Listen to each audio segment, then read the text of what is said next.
Thanks, Auntie Janet, for your welcome to country. I feel of the spirit of your people, so thank you very much. I'd also like to thank those elders that are here with us today from your parts of the country. I can feel of the spirit of Cape York, which is quite overwhelming, actually, for me. Luckily, I was put last for two reasons. One was to cut my talk short if we needed to. So I'm going to pick out the bits that I need to in regards to that.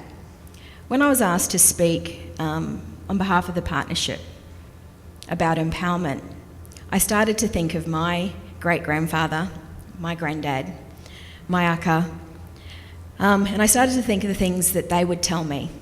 And I think of the things that they tell me today too, about keeping me in my place, about, girl, this isn't new. We've been here, we've done that.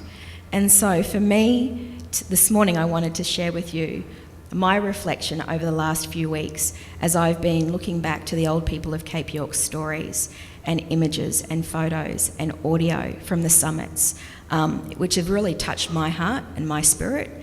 And so with respect, I actually want to honour them and to spend the time looking at them and remembering their photos so that we can really look to the strength that they gave us. They were such great examples of empowerment of the past, and how do we bring their spirits and their strength and their courage through to the future. And so there will be photos of those that have passed on and gone before us. And so, we say that with respect and humility. And there will be some that you see that are with us in this room today and that are with us in our communities.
What would they tell us today about our future?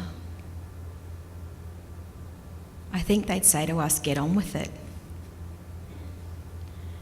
And that's what we're here for today and over the next couple of days, is if we're going to succeed as Aboriginal people in Cape York, and if we're going to close the gap between keeping our culture, our languages and identities, then we need empowerment. We need to close the gap on economic and social outcomes so that our young people have the same opportunity and, more importantly, the same choices that other Australians have for their children. We need cultural recognition and determination so that we can retain our culture, our language, our identities. Cape York kids have the right to grow up speaking language, knowing places and stories from where they come from. They have a right to choices and to be able to determine their own choices. And they have a right to actually set the pathway for their future, to have aspirations. We have seen and experienced great examples of empowerment on Cape York, and that slide shows you those great examples.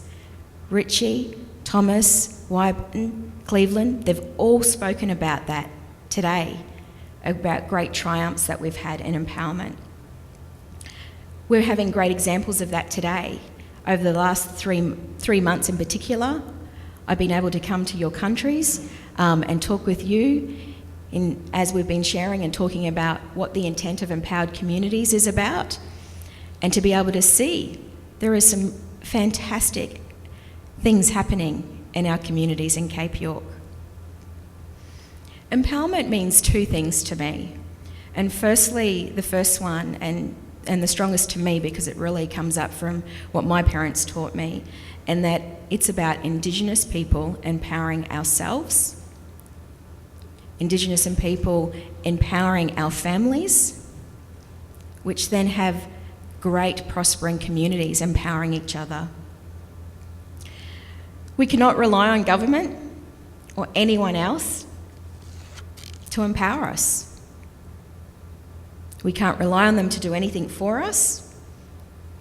A big part of empowerment is actually in our hands, in our feet, in our mouths. Taking on responsibility for our own lives and our families is what will make the difference in Cape York. And to me, this is self-determination. Secondly, we need the right kind of support from government. We talked about it today, and every single one of you know it's not what we have at the moment, and it's not what we're getting.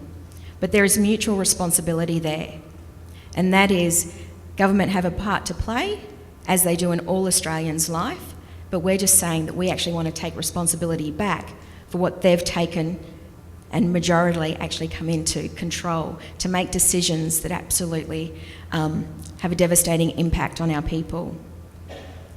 The next 2 days, and in particular today, is about exploring that in the summit. So it's actually about how do we have the courage and how do we have the respect to have the conversations that we need to with each other and as a region. I see so many positive examples of change occurring everywhere. I see it,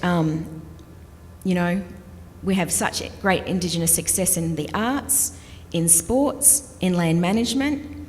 I see it in my work, in our young trainees that are here with us today. I see it in our schools, and I see it in the Cape York Leaders Program. So I see the empowerment. I have one lady that works with us. She was pregnant at 14. She had 3 children by the age she was 20. She got herself a job. She went back to school while working and has now been nominated as Far North Queensland Trainee of the Year. That's empowerment. That's choice. That's determining her place and setting her future. Imagine the strength and the determination of all of us if we could come together on shared agreements, shared values, shared principles. I'll re-quote Ina Hall, and it was up in the slides, quote, which really touched me. So in the early 90s, 25 years ago, how relevant it is today. She says, there are lots and lots of things that you and I have to do for ourselves. There's an old saying, future is what you make of it. That's right, future is what you make of it. Every one of us have to be very firm in our conversations and carry others that are weak.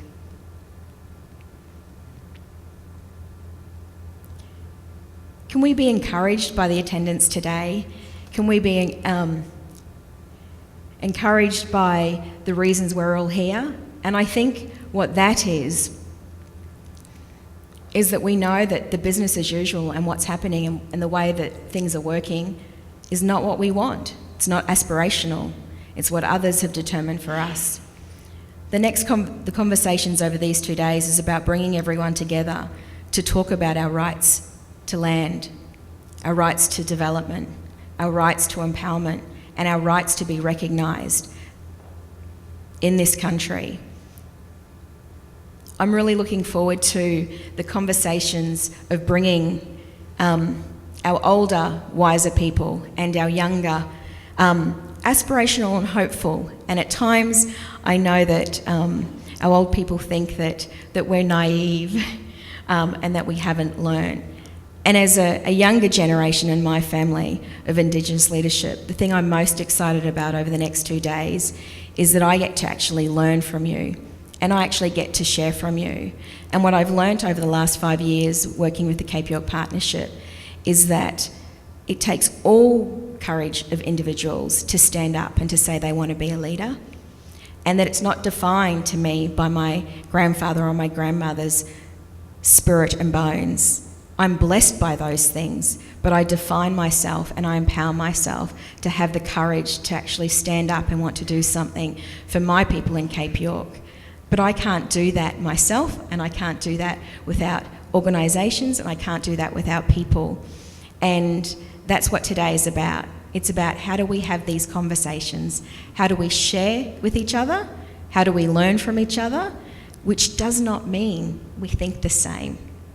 Which does not mean we'll do things the same. And it's actually okay. And we should have the respect and the openness to just be able to have those conversations one with another, and not let an external body as government divide us, but have a Cape York discussion with Cape York people so that we can determine what it is that we then want to talk to government about. Thank you.